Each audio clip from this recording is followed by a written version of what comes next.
That took longer than usual. I know. It did take a long time, didn't it? I thought perhaps you changed your mind. Luke's just gone for lunch. Don't worry, everyone. Yeah, funny. We should start seeing people in the room. Hello, everyone. Welcome. We've got 17 people in the room so far. We have 17 people in the room. That's right. Make sure you use your chat box and answer the question that you see on the screen. You are trapped in a TV show for a month. Which one and why? We were just discussing it. I said either Tiger King, because I like the idea that I would have to be on my toes in case I ended up being fed to tigers, or MasterChef, because I wouldn't mind getting even fatter and I would be surrounded by really good food. That's mine. That's right. What about you, Adam, as part of the Impact team? We're here to create impact, mate, so I'm expecting a big answer from you. No, definitely MasterChef. I think MasterChef would be pretty good. Or Big Brother. You'd be well fed. You'd be well fed. I'm more like Dancing with the Stars today with the bunny ears. Happy Easter, everyone. Yeah. I think the Playboy Mansion there, Luke. Right. Can you imagine? Queer Eye. Queer Eye. Love Queer Eye. Okay. Or RuPaul's Drag Race, because I do sometimes think I am a drag queen in a woman's body. Nick Pringle wants to know why there's no dancing this time, Luke. Mate, we haven't finished yet. Okay. The live webinar just started. Married with First Sight. Black Monday. Black Monday. There you go. Greg Silver. Oh, Brooklyn Nine-Nine. Yes. Oh, definitely not Married at First Sight. That's going to be exciting. Friends has come up. Friends would be nice. Yeah. Project Runway. Runway. Quite like Project. Yeah. Who said? Oh, Paul. Yeah. Queer Eye. Definitely. Or RuPaul's Drag Race. Ninja Warrior. You'd be pretty fit. You'd be pretty fit after that one. Sex and the City. Yeah, I wouldn't mind. Years and years. I haven't watched that, Susie, but I'm reliably told it's amazing. Hello, Sean Hall. You're very clever. Money Heist. Effie, you are the best. Succession. Yes. Yes. I love Succession. I wonder who Peter Bray would be in Succession. Yeah, that's a good one. MasterChef. Yeah. I do note, and I don't think I haven't noticed this, everyone, no one is saying any of my shows. Having said that, I'm not even saying any of my shows. I do Ready Steady Cook. That was lovely. That was really, really Did you have a favourite, Maz? Do you have a favourite? I loved Ready Steady Cook because it was really stress-free. Let me tell you, so I just finished doing one series of Big Brother where we had the turkey slap and the government tried to shut us down. And it was a very stressful understandably. Yeah, we were in the papers all the time. It was very stressful, very stressful. And then I went on to do Ready Steady Cook. That was my next job, and I did it as a favour for a friend who was a bit sick. And on the first day of recording, Kira Lee, who is one of the producers, came into my office and she said, "Something terrible has happened." Now, in my life, something terrible means that Manu has stabbed George Columbaris with knives. That's terrible in my world. And I went, "Okay, sit down." And I said, what's happened, darling? And she said, "Well, you wanted to do it parsnip puree." I went, "Yes."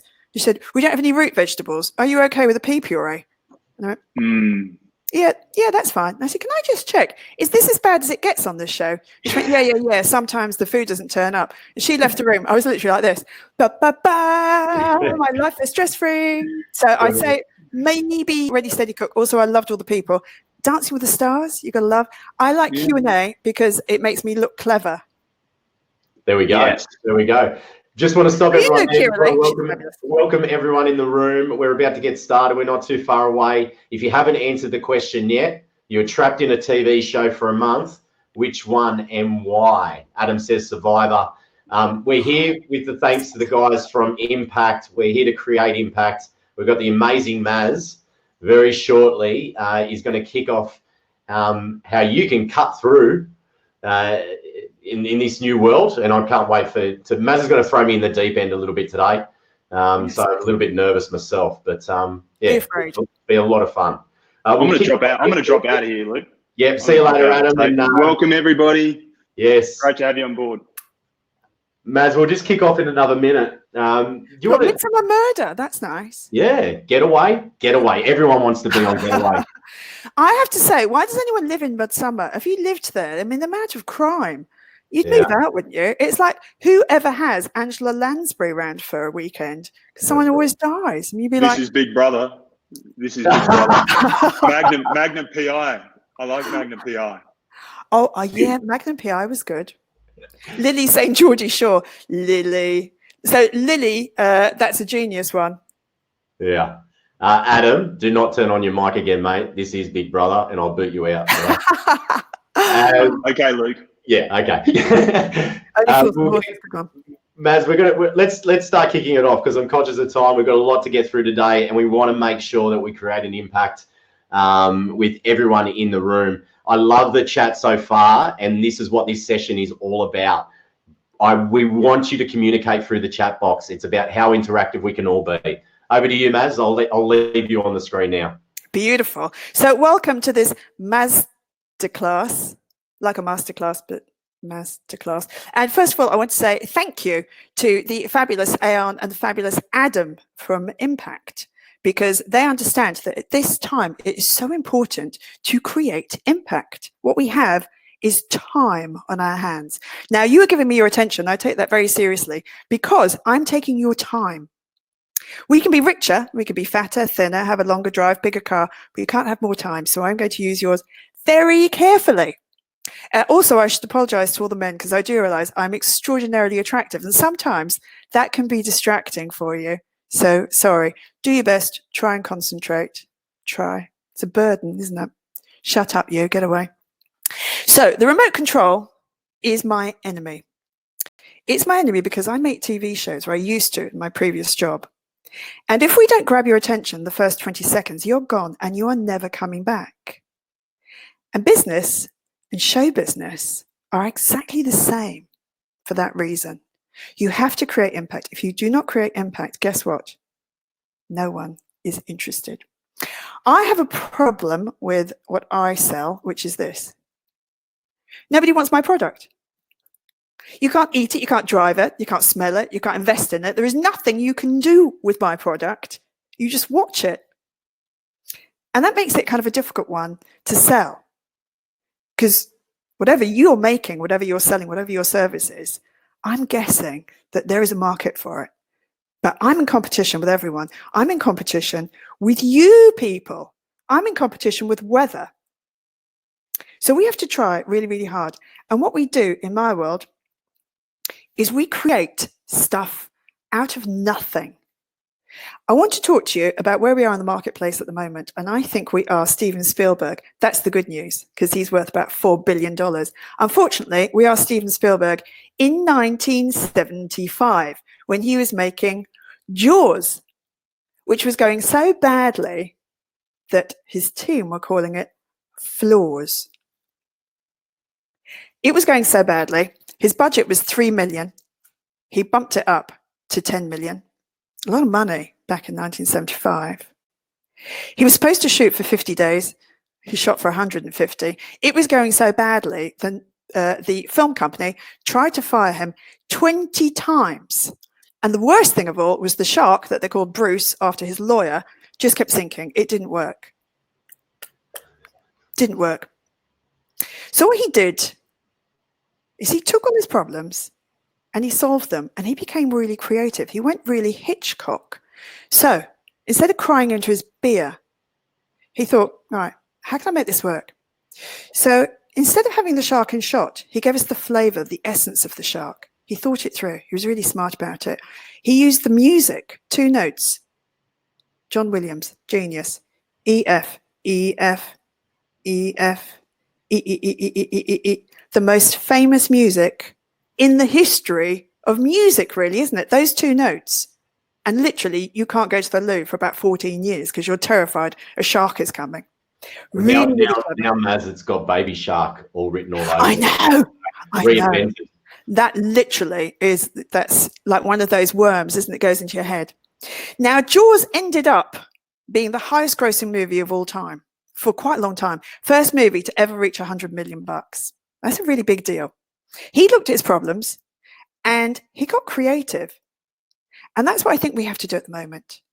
We have to take all our problems and we have to think, how can I make this work for me? How can I turn the bad into some good?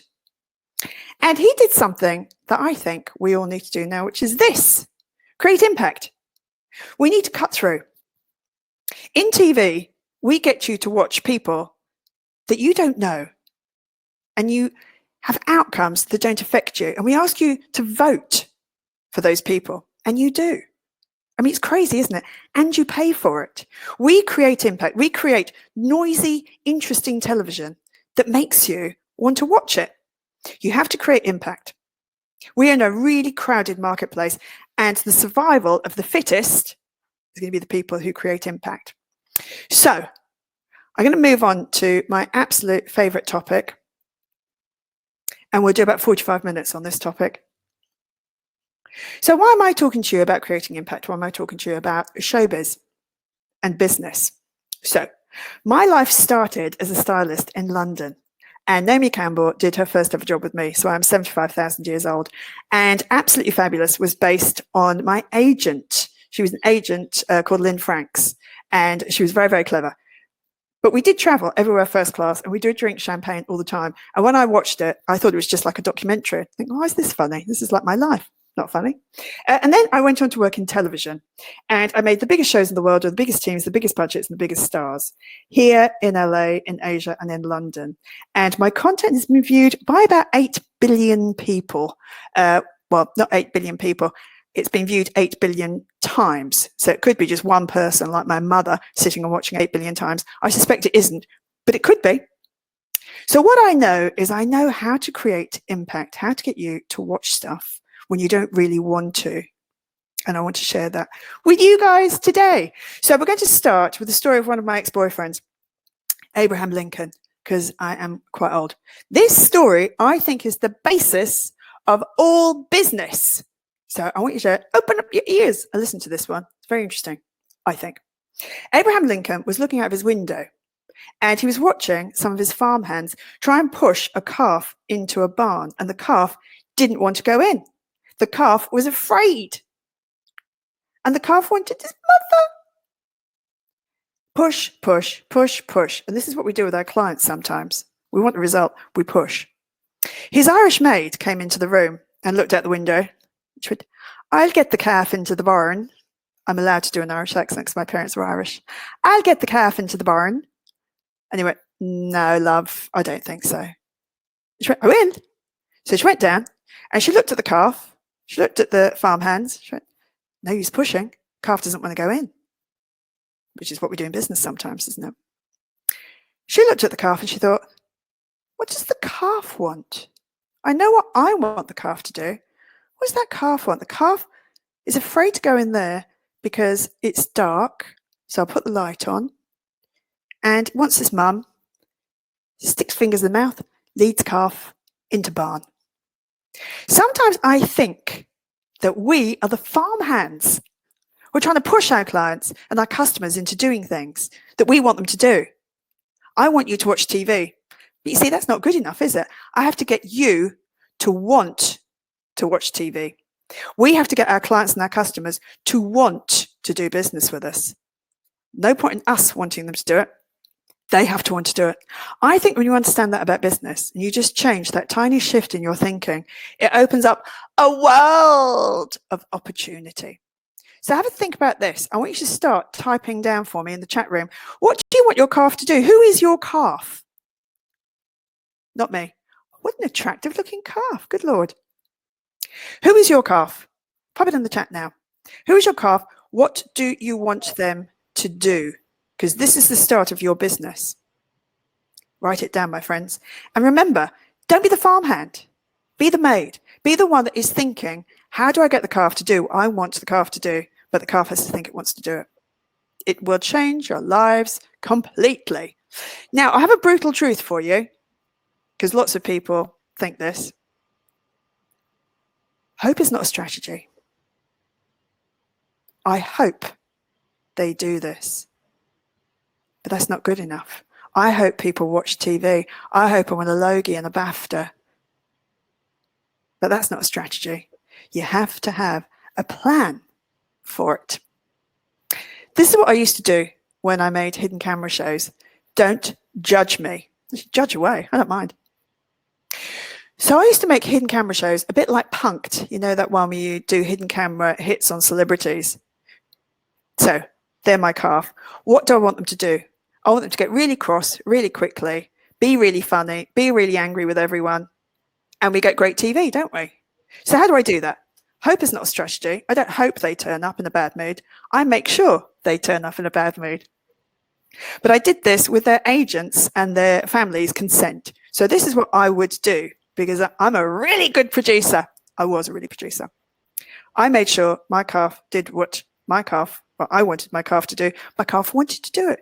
So say they had to be with us at 10 o'clock and their car was coming at 8 o'clock in the morning. I would send their car with an actor in it at 6 o'clock in the morning. Hi, can I use your loo? Yeah, I've got a dicky tummy at the moment. Can I use your loo? Yeah, it's a bit dicky. Yeah. No. Oh, okay. Yeah. No, I'm a bit early. Yeah, I'll just wait outside. Yeah, I will. Half an hour later. Look, I really need to go. Can you let me in? Can you let me in? No, all right. I'll wait for you. Yeah, I'll be outside.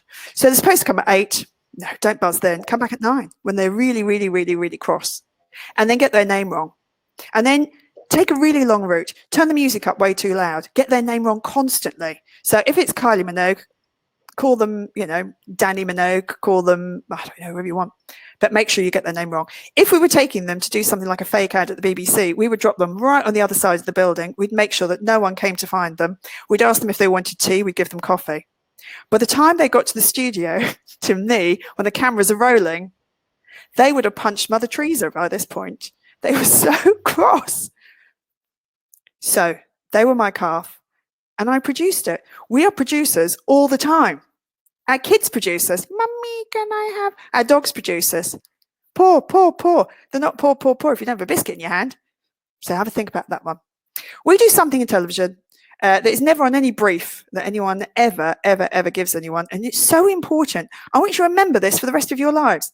This is the one thing you have to do. You have to be interesting. If you are interesting, people will read, they'll watch, they'll click through. No one ever puts it on a brief. I find that absolutely astounding. No one ever does it.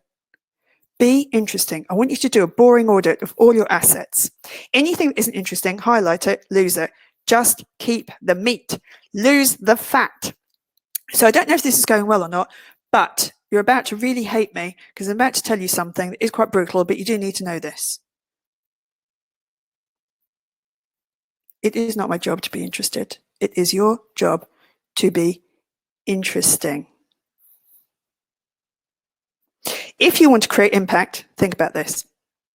It is not my job to be interested. I'm not your mama. Thank God, eh? Poor things. Imagine if I was your mother. It is not my job to be interested. It is your job to be interesting.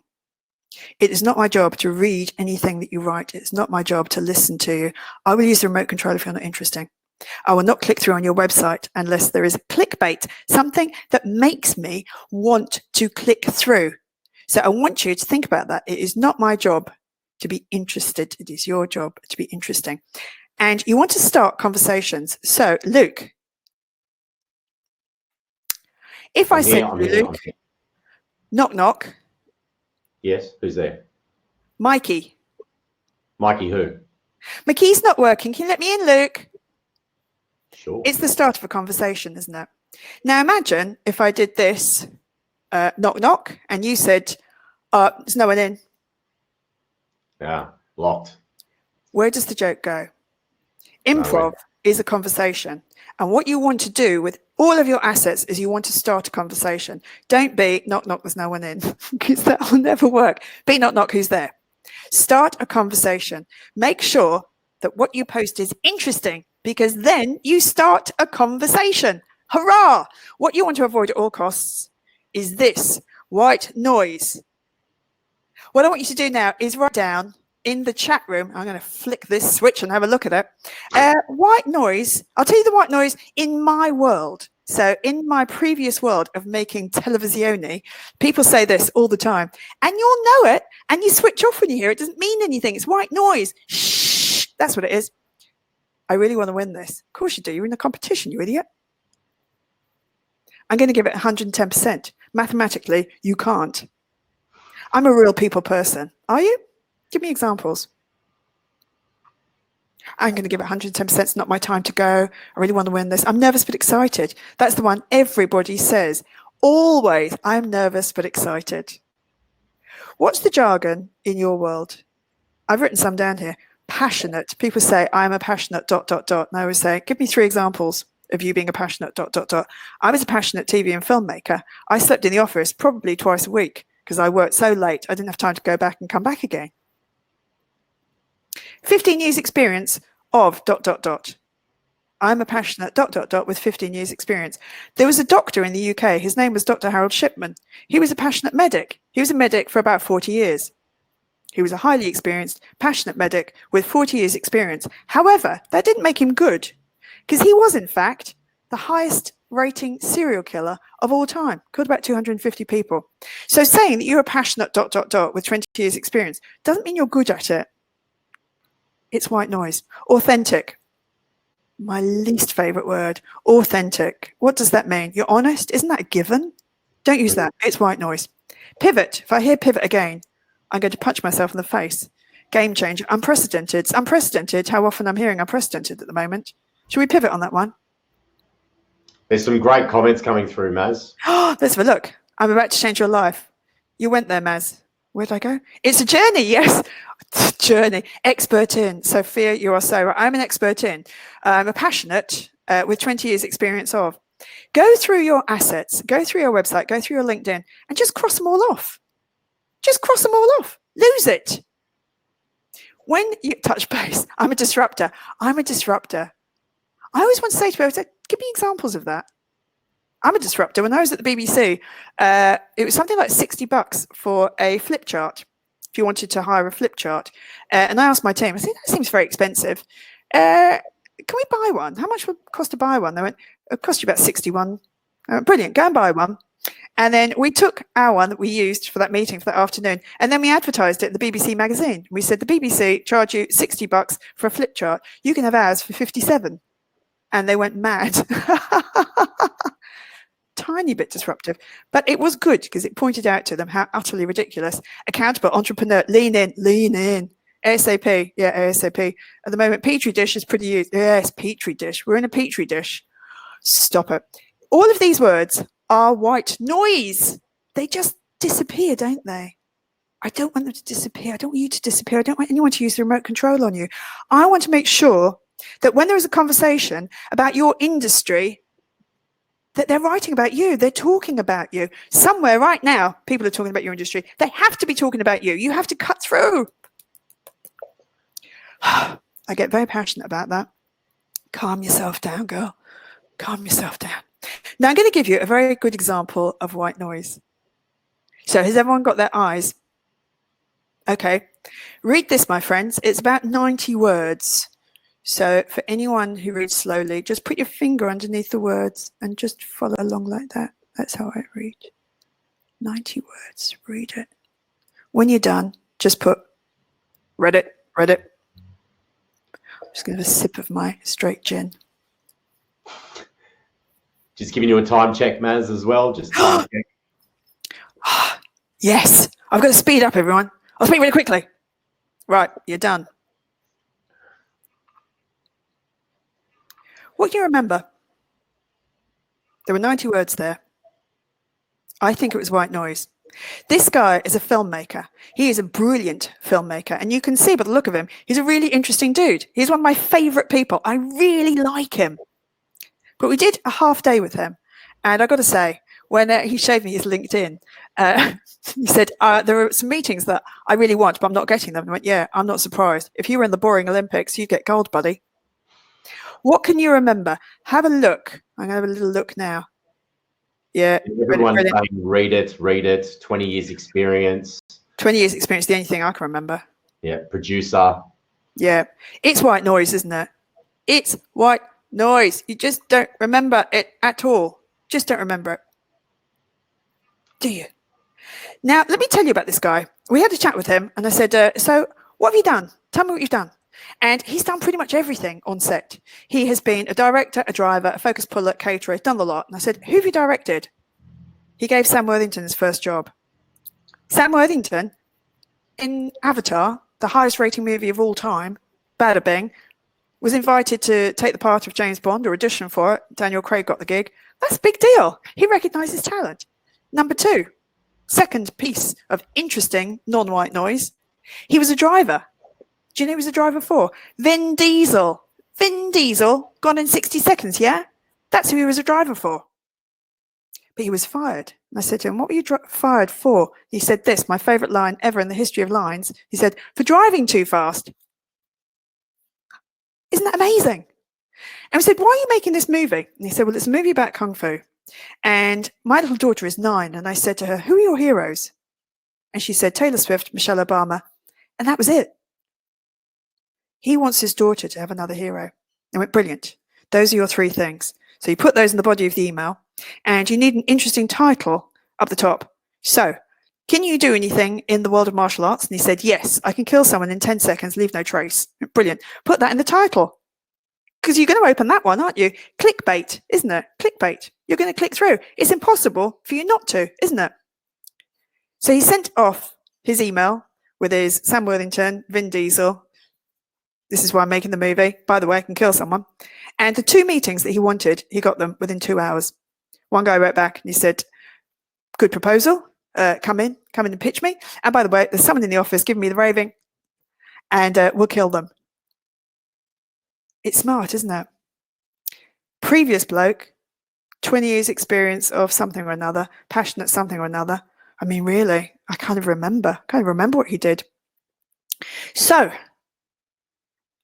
complicated is bad, simple is good. The first one was very complicated, wasn't it? It was very noisy, lots of words in there, and they didn't mean anything. They were white noise. They were very general. They didn't cut through. They didn't create any impact whatsoever. But if I said to you, what do you remember from his second pitch? Chuck it down now. Let's have a look. I reckon you will be able to remember that one. I reckon. So I want to do something with you now, which is a little quiz. And you're going to win a copy of my book. And that's for the winner. And the person who comes last gets 3 copies of my book. Okay. I want to know who this president is. And we'll put it on chat. And then we can see. So, Luke, you must keep an eye on this because... I will. Yes. Oh, but I haven't told you the answer, so you're going to have to guess the answer, aren't you? Which is quite funny. You'll guess it. So Here are your clues. And let me see if I've got a copy of my book. Hang on.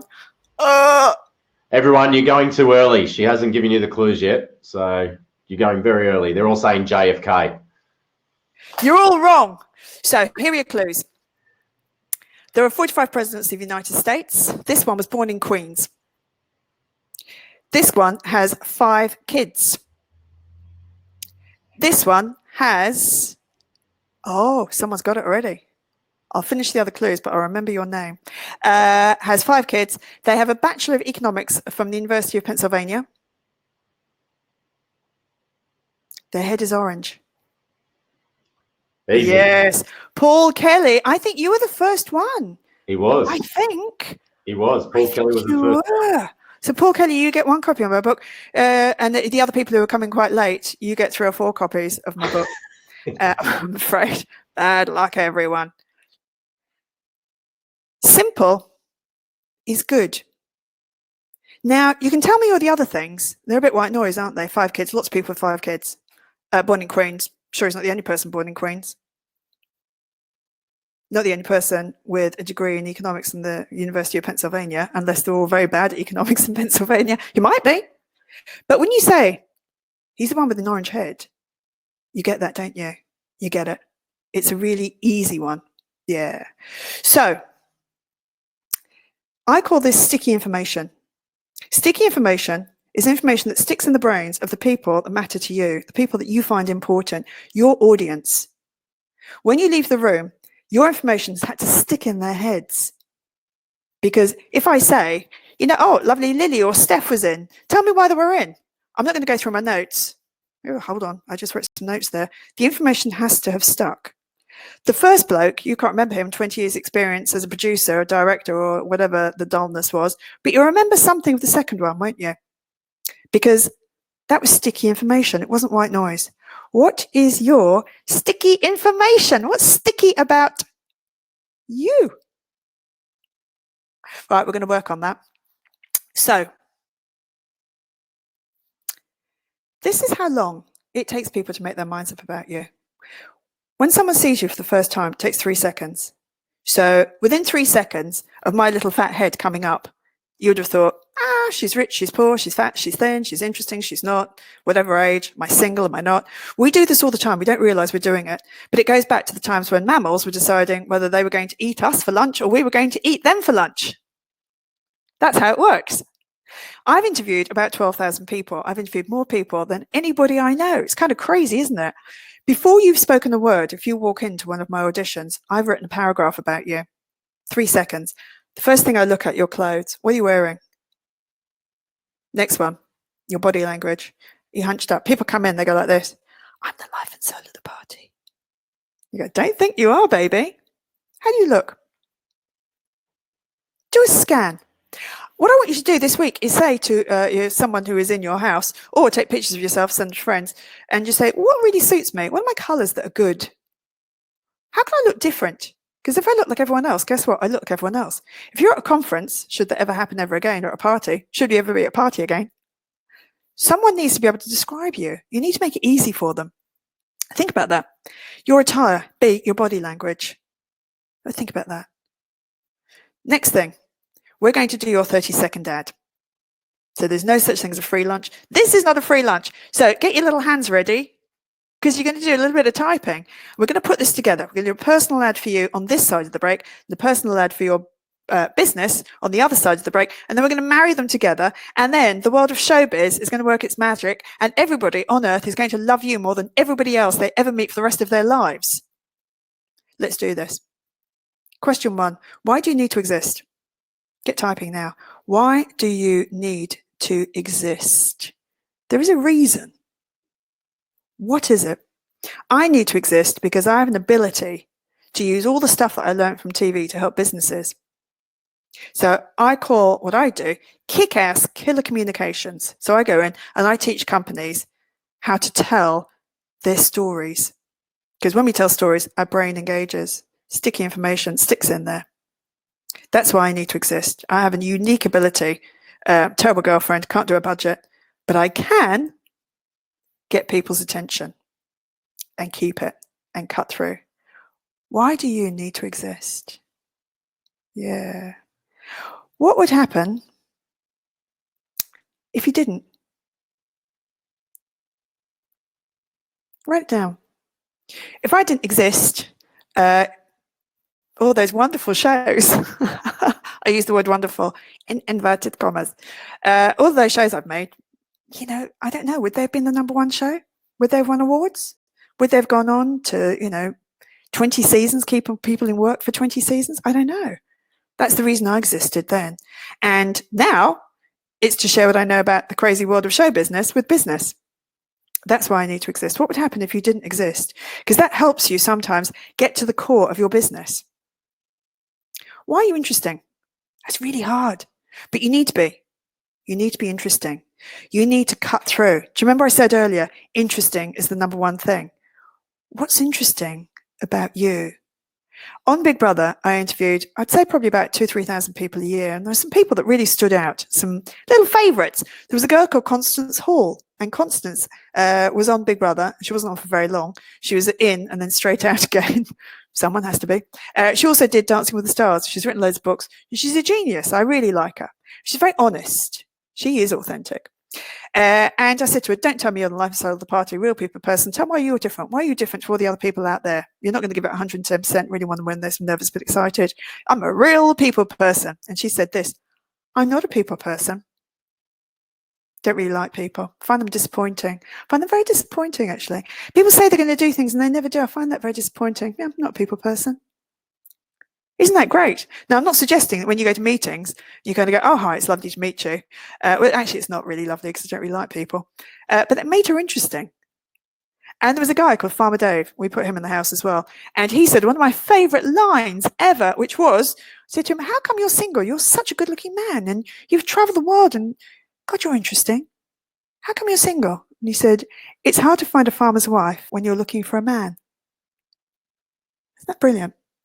It's interesting. It cuts through, doesn't it? It creates impact.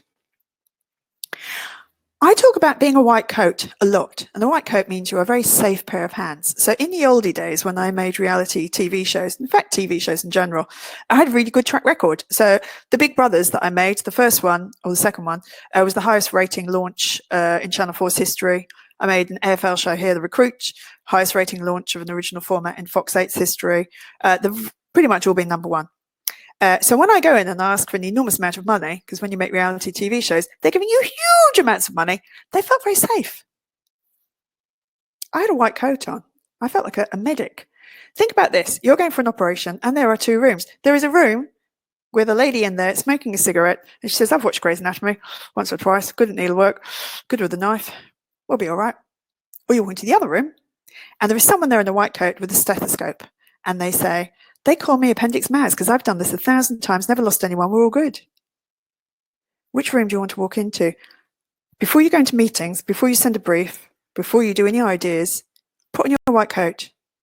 Tell people why you're an expert. Make them feel safe. Make sure you're a safe pair of hands, my darlings. What's your USP? What's your unique selling point? Why are you different? What is your unique selling point? To the best of my knowledge, I'm the only person that's a keynote speaker and trainer with a TV background like mine of doing, the really big shows, 8 billion hits, that kind of thing. So when I say I know audiences and I know how to produce people, because I am an expert in people, because for about 20 years, what I did is these eyes just looked at people all day, every day. That's all I did. And I would tweak things to see if they would do what I wanted them to do. Like the hidden camera show. I want you to be really cross, really angry, go off like a rocket, then I'm going to make sure you do. And that was in the old days. And it was with the permission of their friends and their agent. It wasn't just me being crazy. Well, not on that occasion. Maz, this is Big Brother. You're going to have to move on. Marvellous. Who are you in one sentence? Who are you in one sentence? We are having a break. And when we come back from the break, I want you to write this down. So the next slide says this. Come back on time or the puppy gets it. And Luke will tell you what on time is. When do we're going to kick off with a video now, Maz. We're going to play the halftime entertainment. We've got Peter Kay, famous comedian, very funny. We're just going to play this while you write down your one sentence. Enjoy, everyone. You know all about a karaoke. When you're singing on a karaoke, you haven't got a clue that those were words. I was singing Take That, Back for Good. Wash your back. Wash your back. Should play. Wash your back. Want your back? What's this? Want your back? I've been singing Wash Your Back 15 years. You haven't got a clue. It's only when you go on a karaoke and you see lyrics, that's what they're supposed to be singing. You know that song, We Are... Luke, it's coming through on your mic, darling. For years I thought they were singing, or maybe it's mine. Let me staple the vicar. Right? Who's right and who's wrong here? Listen.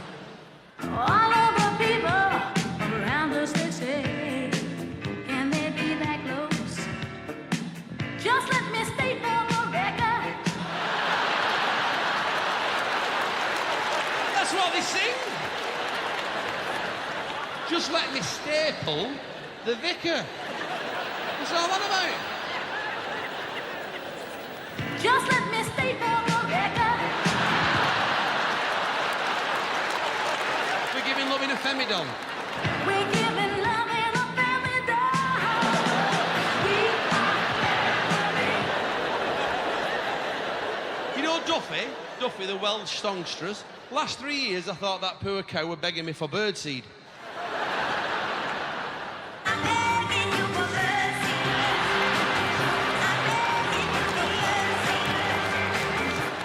Apparently it's mercy. I thought it were birdseed.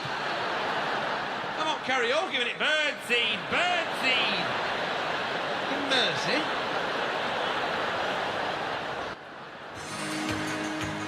Can't go on thinking nothing's wrong. Drive by the Cars, beautiful song. They use this song. Maz, I've just pulled it back into the room. I think we'll kick off with the rest of your presentation, just conscious of time. You need to turn your microphone back on as well. Cool. So let's just check where we are with the presentation. Yeah, we're on the right one. Cool. You just need to share your slides again because no one can see it. So just go share slides. Start. So press start. Yep. There we go. Hey, superstars. Let's do a little recap. So you know that you have to 1, create impact, 2, be interesting, 3, produce situations like I did with the hidden camera show. Remember, hope is not a strategy. No white noise, keep it simple. Sticky information, the stick in my head. 30-second ad. Why do you need to exist? If you didn't, what would happen? Why are you interesting? Why are you a white coat? What's your unique selling point? What is you in 1 sentence? Now we're going to do exactly the same for your business. And then we are going to marry them together. And at the end of this, you're going to have a genius elevator pitch. Well, actually, probably not the end of this. You'll need to open a bottle of absinthe or a vodka or something tonight and work it through and workshop it and run it past each other. Make pals with someone on chat and swap ideas with each other. Cool. This is what I use as my software. And people get really complicated about how things work. And you think, actually, if it's not interesting, if it doesn't cut through, if it doesn't create impact, which is why beautiful Ayan and beautiful Adam have put this on today, if it doesn't create impact, what's the point? It doesn't matter if content is sitting on Netflix, Stan, 10, 7, 9. It doesn't matter. If it's not interesting, it's not going to cut through. It's not going to create impact. So I would say, try and lose a little layer of complication around what you do. The first thing you have to do is just make sure it's interesting. It doesn't matter if it's sitting on your website or if you're using it in a presentation, it has to cut through. This is a quote that I love so much I can hardly tell you. Sheet coming at you at the speed of light is still sheet when it arrives. Dave Abbott. Dave Abbott is an advertising guru from the UK.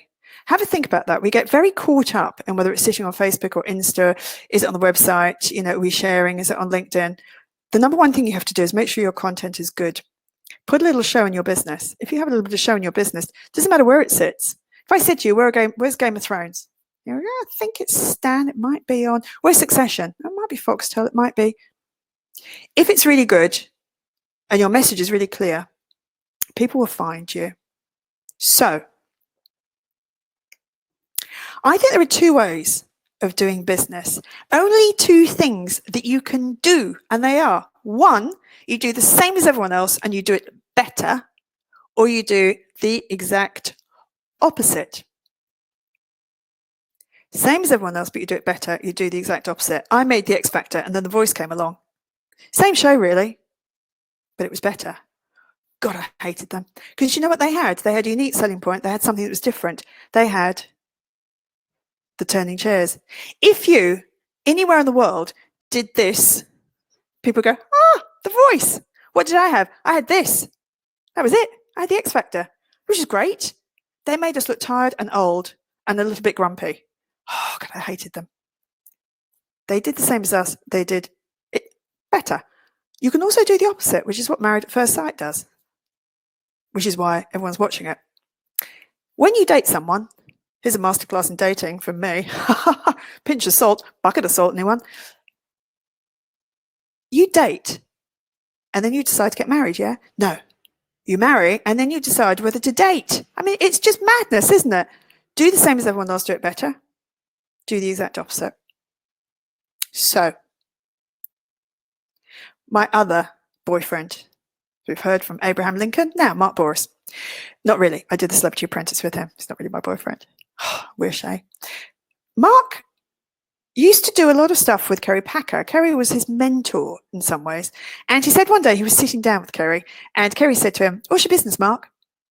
And Mark said he was about to say, "I sell mortgages," because he had Yellow Brick Road and Wizard. And in fact, Kerry said to him, "Before you say you sell mortgages, let me help you. You don't sell effing mortgages. Do you understand that?" And Mark went, "Yeah, I wasn't going to say I sold effing mortgages." And he said he sat there and he thought, "I sell mortgages. What's he talking about? I don't understand. I sell mortgages." And he sat there for a while. And Kerry's looking at him. It's a tiny bit embarrassing. He said, "I sell mortgages. That's what I do." And Kerry said, "You think you sell mortgages, Mark, but you don't. You sell dreams. You sell the dream of one day owning your home. And that is a dream for people. It's a really big deal. Because when they're in those bricks, they can build further out the back on those bricks. They can build up on those bricks. And they can give those bricks to their children. So their children have the financial security of those bricks. They have a financial future. You're selling dreams. You're selling the dream of owning your home. Be really careful when you describe what you do, because I suspect you'll be selling mortgages. I'm going to give you another example. So, you know the legacy pin day, when they sell little pins and for the people who've been to war. So I was walking through Edgecliff Station and there was a schoolgirl selling these pins. And she said, "Do you want to buy a pin?" No. And I carried on walking. And then I thought, because I'm obsessed with this, I've got to go back and have a chat with her. So I did, poor thing. And I said to her, "You're not selling pins. You're selling thank yous to people who've been to war, for people like me who are too lazy and too scared to go to war. But I want someone to fight my battles for me. Rest assured I do. I want to continue with my lovely way of life. So I want to say thank you to those people. You are selling thank yous to people who've been to war for lazy people like me. That's what you're selling. You're not selling pins. So as people walk past, I want you to ask them this question. Would you like to say thank you to someone who's brave enough to go for war for people like us?" So we went for a coffee. We came back. All the pins were sold. I said, "How about your friends?" "I know. I haven't sold any of them." "Go and have a chat." Are you selling pins? Are you selling mortgages? Are you selling thank yous? Are you selling dreams? It's a little bit like saying that Usain Bolt is a runner. He is, isn't he, technically? But he's so much more than that. What is the story of your business? What is it that will start a conversation? I did some work with a bunch of people recently, and one of them was a woman who's a lawyer. And I said, "What's your pitch?" And she said, "I keep CEOs out of jail." That's great, isn't it? That's a job. One sentence. It's brilliant. When you have something like that, it really cuts through. So you want to create impact? Sticky information for your business. Let's do this. Get on chat now. Answer these questions. Why does your business need to exist? Why? Why does it need to exist? Why does your business need to exist? Have a think about that. Also, ask yourself this. What would happen if it didn't? What would happen if your business didn't exist? What would happen to your clients? What would they miss? Because sometimes that really helps you know what your business is. Why is it different? Why is your business different? Because if it's the same as everyone else, it's not, is it? You don't need to exist. It has to be different. My business is different because I come from a TV background. And because I come from a TV background, I can get people to change their behavior very, very quickly, because this is what I've done for 20 years. I get people to change their behavior. I produce them. Why is your business different? Because it needs to be. Next one. Why now? Why does your business need to exist now? When we pitch, we always hook it to something. So we have a show in the marketplace at the moment. It's the last show that we'll be making. Hopefully, fingers crossed. It's Big Brother for dementia. Take people with dementia, you put them in a care home, and we turn the clock back. We take all the exercise equipment we put it in, we take out all the sugar and the lazy little seats, and if you want a coffee, you've got to grind the beans, and you've got to electricity to work it all up, and we can change the number of beds, 1 in 4 dementia beds to 1 in 6. That's why it needs to happen now. We can take $1 billion off the health budget. That's why now. Why is it noisy? Married at first sight is very noisy, because I tell you what, you get married to someone and then you decide whether to date them or not. That's very noisy.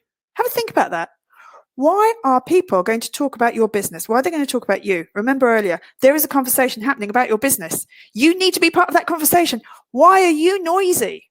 Why are you different? Why are people going to talk about you? If they're talking about you, you've gone viral.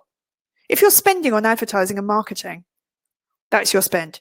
If someone talks about you outside of that spend, you've gone viral. And it means that your business, the reach is doubled. It's brilliant, isn't it? What do you want people to say about you? I want people to say that they're entertained, informed, and they're going to change the way they do business. That's what I want people to say about me. And I'm really hot. That's a given. That's what I want people to say. What do you want people to say about you? Because it will frame the way you behave at work. If you had an Oscar coming your way, what would you want the plate to say? I would say, best speaker, one that changed lives, one that made real impact. one that made me listen. It was kind of moderately entertaining. So actually, I moderately paid attention. That's what I want people to say. What do you want people to say about you, my friends? Write it down. Write it down. Who's your audience? I know who my audience is all the time. If I don't know who my audience is, I can't create a show around them, can I? I need to know exactly who they are, and I need to go for them like an Exocet missile. Who is your audience? You need to know who your audience is, because you need to know that they want what you're selling. Why do they want it? Lots of people come to me and they say, I want to do a show where I go and interview the sexiest men in Europe who own castles and are really, really rich and single. I go, great. I know what's in it for you. However, it's not about you. It's about me as a viewer. What's in it for me? What's in it for your clients and your customers? What's in it for them? Because it isn't about you. It's about them. What do they want? How are you going to give them what they want? And it's just a tiny little tweak of your thinking. Think about the calf. The calf is the audience. What do they want? How do I get them to want it? What is it in one sentence? What is it in one sentence? Have a think about that. Tonight, when you've got your feet up and you're eating your 18th box of Maltesers, which was me the other night, I want you to add these two together. I want you to do your 30-second pitch for you and your 30-second pitch for your business. So I want you to think about why you're different. What's your unique selling point? Why do you need to exist? What if you didn't exist? Why are you a safe pair of hands? Who's your audience? Why do they want what you have? What's the story of your business? So we make sure that you're not selling effing mortgages and you're not selling legacy pins that no one wants. You're selling dreams and thank yous. You have to be different. If you are in a room of 100 people and you're not different, you know how much of my attention you have? You have 1%, don't you? Because there are 100 people in the room.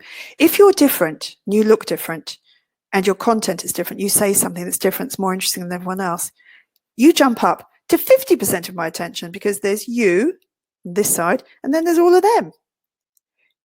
You, all of them. You have to be interesting. You have to have a little bit of show in your business because then you're telling me your story. My brain is engaged. It's sticky information.